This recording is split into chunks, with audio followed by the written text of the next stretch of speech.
think we'll turn it on, then we can get started here.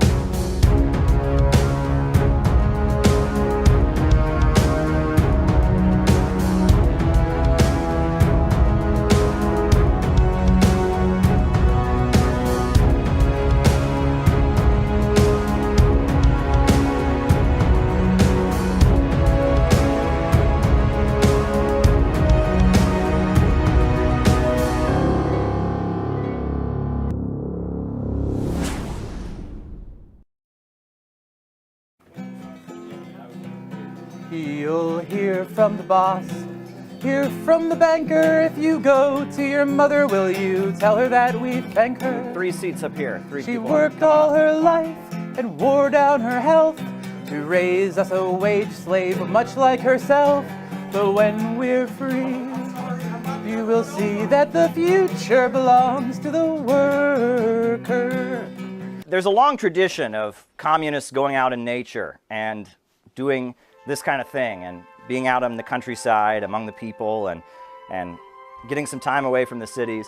I actually, when I joined a political group I was a member of, there was an 80-year-old woman that was kind of a mentor to me. She had gone to Camp Wo Chi Ka, and Wo Chi Ka stood for Workers' Children's Camp, and it was located in upstate New York, and she had pictures of herself with a little red beret on.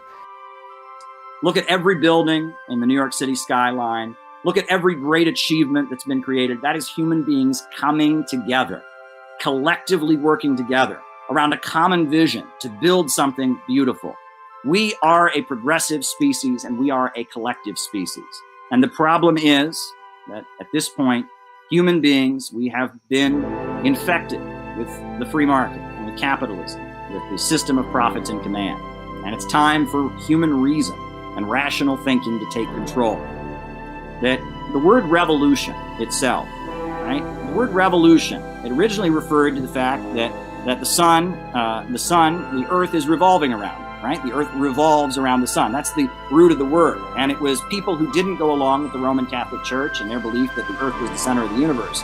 The people who called themselves revolutionaries were the people who believed in science and understood that actually the earth revolves. That's where the root of the word revolutionary came from. Now, after the events in France in the late 1700s, it became a political term, but originally it was a scientific term for how you understood the universe. And that points to the essence of what a revolution is. A revolution is not an act of violence and chaos. A revolution is not an act of destruction. Revolution is an understanding that science must be applied to humanity, and that rational thinking can be applied to society. Society can be reorganized in a rational way. And that is what the word revolution means.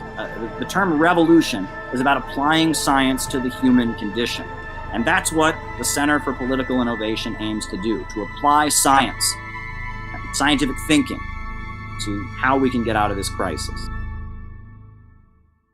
Socialism is a movement dedicated to having all society take control of the major centers of economic power, having the banks, factories, and major industries organized to serve the people and not simply the profits of the big multinational corporations and bankers who own them.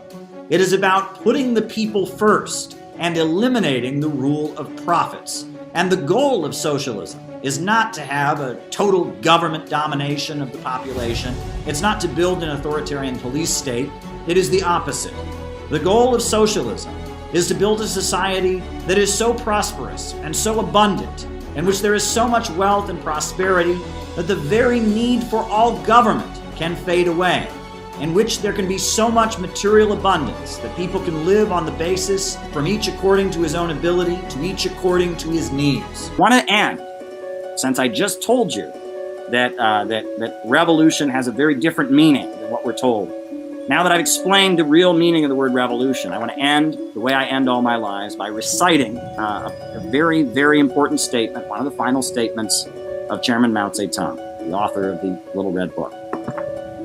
He said, "Ever since World War II, U.S. imperialism and its followers have been continuously launching wars of aggression. The people of various countries have been continuously waging revolutionary wars to defeat their aggression. While the danger of a new world war still exists, the people of all countries must get prepared. Revolution is the main trend in the world today.